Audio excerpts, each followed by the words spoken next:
जब किसी जीव की मृत्यु होती है तो उसका शरीर शिथिल पड़ जाता है और सभी अंग काम करना बंद कर देते हैं। लेकिन जब भगवान श्री कृष्ण ने अपने शरीर का त्याग किया और जब उनका अंतिम संस्कार किया गया तो उसके बाद भी उनके शरीर का एक अंग जीवित था। हो सकता है ये सुनने में आपको थोड़ा अजीब लगे, लेकिन पुराणों में दी गई जानकारियों के अनुसार आज भी भगवान श्री कृष्ण का एक अंग जीवित है, जिसे एक मंदिर की मूर्ति में सुरक्षित रखा गया है। आखिर श्री कृष्ण का वो अंग कौन सा है और उसे कहाँ रखा गया है, जानेंगे आज के इस खास वीडियो में। द्वापर युग में जब भगवान श्री हरि ने श्री कृष्ण के रूप में अवतार लिया तो यह उनका मानव रूप था और सृष्टि के नियम के अनुसार हर मानव की तरह भगवान विष्णु के इस रूप की मृत्यु भी निश्चित थी। कहा जाता है कि महाभारत युद्ध के बाद गांधारी ने श्री कृष्ण को श्राप दिया था कि जिस तरह मेरे वंश का नाश हुआ है उसी प्रकार से तुम्हारा और तुम्हारे वंश का भी आपस में लड़ते हुए नष्ट हो जाएगा। महाभारत का युद्ध समाप्त होने के 36 वर्ष बाद गांधारी के श्राप का असर आरंभ होने लगा। अभिशाप के कारण द्वारिका में अपशकुन शुरू हो गए और एक गृह युद्ध में सभी यादव प्रमुखों की मृत्यु हो गई। इसके बाद भगवान श्री कृष्ण ने द्वारिका छोड़ दी। एक दिन श्री कृष्ण एक पेड़ के नीचे ध्यान लगा रहे थे, तभी जरा नाम का बहेलिया हिरण का पीछा करते हुए वहां पहुंच गया। जरा ने कृष्ण के पैरों को हिरण समझ लिया और तीर चला दिया। वो तीर श्री कृष्ण के पैरों में जा लगा।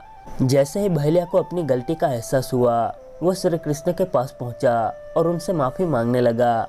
जरा को नहीं पता था कि उसके हाथों श्री कृष्ण के पैरों पर तीर लगना स्वयं भगवान की लीला का एक हिस्सा था। जिसके बाद श्री कृष्ण ने उसे बताया कि उसकी कोई गलती नहीं है, बल्कि उसी तरह उन्हें धरती त्यागनी है। भगवान ने बताया कि त्रेता युग में श्री राम के अवतार में उन्होंने सुग्रीव के बड़े भाई बाली का छुपकर वध किया था। पिछले जन्म की सजा उन्हें इस जन्म में मिल रही है और जरा ही पिछले जन्म में बाली था। यह कहकर श्री कृष्ण ने अपना शरीर त्याग दिया। श्री कृष्ण द्वारा शरीर त्यागने के बाद अर्जुन और बलराम ने उनका अंतिम संस्कार किया। श्री कृष्ण का पूरा शरीर अग्नि में समा गया, लेकिन उनका हृदय वैसे ही धड़कता रहा। इस दृश्य को देखने के बाद वहां उपस्थित सभी लोग अचंभित रह गए। इससे पहले कि कोई कुछ समझ पाता, एक आकाशवाणी हुई कि यह ब्रह्म का हृदय है, इसे समुद्र में प्रवाहित कर दो। इसके बाद अर्जुन ने भगवान श्री कृष्ण के हृदय को समुद्र में प्रवाहित कर दिया। कहा जाता है कि भगवान श्री कृष्ण का हृदय आज भी पुरी के जगन्नाथ मंदिर में स्थित है। यहाँ एक मूर्ति के अंदर इसे रखा गया है।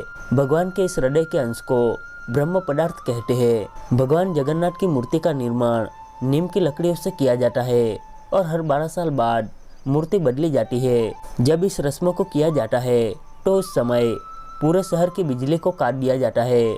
इसके बाद मूर्ति बदलने वाले पुजारी भगवान के हृदय को बदलते हैं और जो पुजारी ये कार्य करता है उसकी आंखों पर पट्टी बांध दी जाती है, क्योंकि मान्यता के अनुसार जो इस हृदय को देख लेता है उसकी मृत्यु हो जाती है। आप में से कौन कौन जगन्नाथ मंदिर और श्री कृष्ण के हृदय के इस रहस्य के बारे में जानता था, हमें कमेंट करके ज़रूर बताएं। बाकी वीडियो को लाइक, शेयर और चैनल को सब्सक्राइब जरूर करें। वीडियो को अंत तक देखने के लिए आपका धन्यवाद। जय श्री राम।